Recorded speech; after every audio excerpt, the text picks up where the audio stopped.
Kapadvanj town પોલીસે એક મોટી સફળતા હાંસલ કરી છે. મુસાફરોને રિક્ષામાં બેસાડીને તેમનું ધ્યાન ભટકાવીને ચોરી છુપીથી રોકડ રકમ સેરવી લેતી મંગલ બગલ ગેંગના મુખ્ય સૂત્રધાર સહિત બે રીઢા ગુનેગારોને મુદ્દામાલ સાથે ઝડપી પાડવામાં આવ્યા.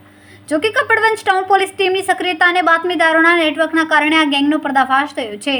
પોલીસે ચોક્કસ માહિતીના આધારે ગણતરીના દિવસોમાં જ આ ગેંગના મુખ્ય સૂત્રધાર સહિત બે રીઢા ગુનેગારોને ઝડપી પાડ્યા. તેમની મોડસ ઓપરેટી એવી હતી કે તેઓ રિક્ષામાં બેઠેલા મુસાફરોનું કોઈક વાહન ધ્યાન ભટકાવતા અને તે દરમિયાન નજર ચૂકવીને મુસાફરના પાકીટ કે બેગમાંથી રોકડ રકમ સેરવી લેતા. પોલીસે આ બંને આરોપીઓ પાસેથી ચોરી કરેલો મુદ્દામાલ પણ જપ્ત કર્યો, જેમાં રોકડ રકમ 35,000 અને સીએનસી રિક્ષાનો સમાવેશ થાય છે. આ આરોપીઓ એક બોરસદ અને બીજો પેટલાદનો હોવાની માહિતી મળી છે. આ સફળતા કપડવંજ ટાઉન પોલીસ ટીમની મહેનત અને સતર્કતાનું પરિણામ છે. પોલીસે હવે આ બંને આરોપીઓના અન્ય સાગરીતો અને તેમને આચરેલા અન્ય ગુનાઓ અંગે વધુ તપાસ હાથ ધરી છે. બ્યુરો હેડ બસર મલિક, નડિયાદ.